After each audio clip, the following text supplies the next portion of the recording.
Ellen Gould Harmon and her twin sister Elizabeth were born on November the 26th, 1827 in the town of Gorham, Maine, about 12 miles west of Portland.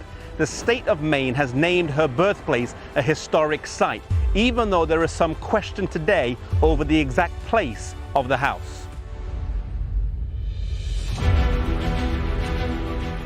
Her father, Robert, was a hat maker, and this was the family business.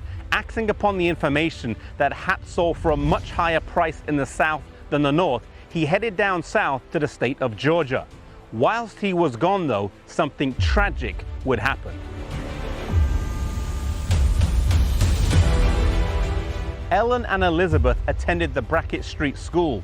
The building stands behind me today, although it's no longer used as a school. And one day, whilst walking home, they were shouted at angrily by a bigger girl. Sensing trouble and wanting to avoid it, they started to run. And whilst running, Ellen turned to look, and in that split moment, a rock smashed her in the face. Despite bleeding heavily and fainting several times, she made it home, and a doctor was called for immediately.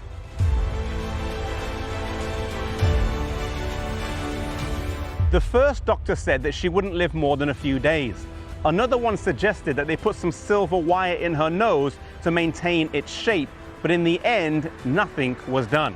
She lay unconscious for 3 weeks, and when she finally regained her consciousness, she had no recollection. Her face was forever changed, and when her father returned from his trip down south, painfully for Ellen, he did not recognize her at first glance.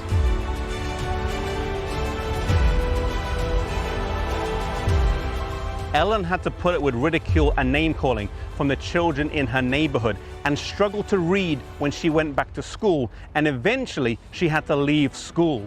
The course of her life would take another massive turn when a popular preacher, William Miller, came to town.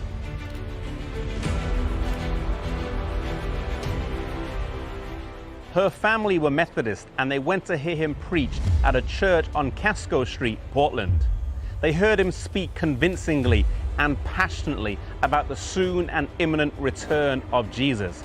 It seems almost strange today to think that this was a radical new teaching. They embraced this message, and for this reason, they were disfellowshipped from the Chestnut Methodist Church here. Not because anyone questioned their morals or Christian life, but simply because they embraced the message of the soon return of Jesus.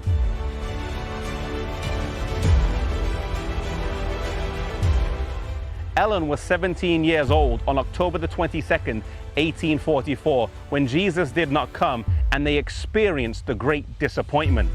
Her twin sister Elizabeth and her brother Robert would lose their faith in Jesus' soon return in the coming weeks, though Robert would later regain it. And so God ordained that out of obscurity, from a small town in Maine, in the northeasterly tip of the United States of America, something great would emerge. Despite suffering terrible injuries that would have hindered many other people in life, despite a lack of education, facing ridicule about her appearance and faith, God would use her to impact the world. And so today, no matter how small or insignificant our background or experience may be, God is looking for humble vessels that He can use. May you be one of them.